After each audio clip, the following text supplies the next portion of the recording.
Salut tout le monde. Aujourd'hui, on s'attaque au deuxième tome de Whisper, intitulé Retour au Haras.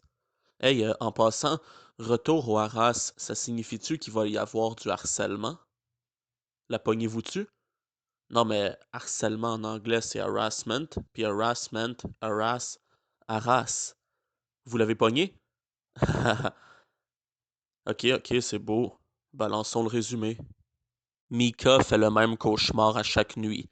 Elle a un mauvais pressentiment, elle sent que quelque chose ne tourne pas rond et craint pour l'état de Whisper, malgré Sam, le garçon d'écurie, qui n'a que des bonnes nouvelles à lui rapporter à son propos. Arrivée au haras, elle retrouve Whisper. Elle remarque cependant qu'il porte quelques égratignures, notamment au niveau des oreilles.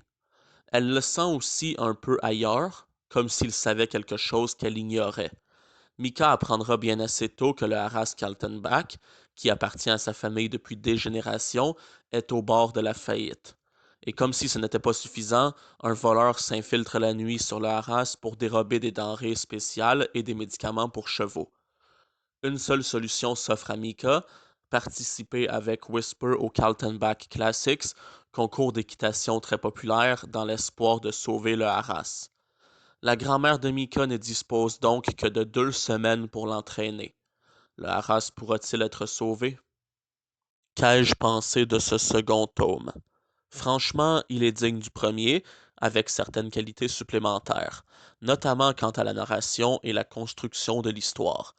La narration est quelque peu plus détaillée que dans le premier tome, on nous donne légèrement plus de détails sur les événements, les lieux, etc., que dans Whisper libre comme le vent.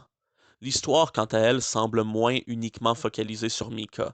Elle demeure le personnage principal, oui, mais on a moins cette impression que l'histoire gravite autour d'elle comme si elle était le centre de l'univers. Et franchement, c'est assez bénéfique au récit, ça renforce dans une certaine mesure le réalisme. Parce que oui, c'était une impression qui se dégageait quelque peu du premier tome, mais sa suite corrige ça. Il se passe d'ailleurs beaucoup plus de trucs dans ce second tome, et c'est fort intéressant. Donc, vous l'avez sûrement déduit, ce second opus de Whisper est réussi. Que dire des personnages? Plusieurs personnages sont de retour. Tinka, Sam, Monsieur Khan et j'en passe.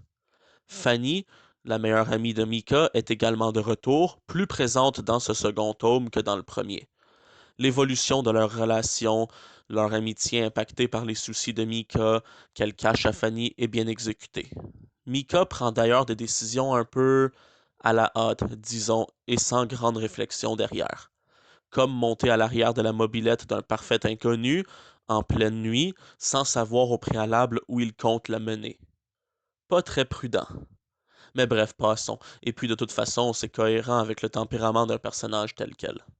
Sinon, que dire à part que ce second tome est une réussite et qu'il me tarde de découvrir le troisième, intitulé Whisper, la chevauchée sauvage. En conclusion, Whisper Retour au Haras est un très bon second tome.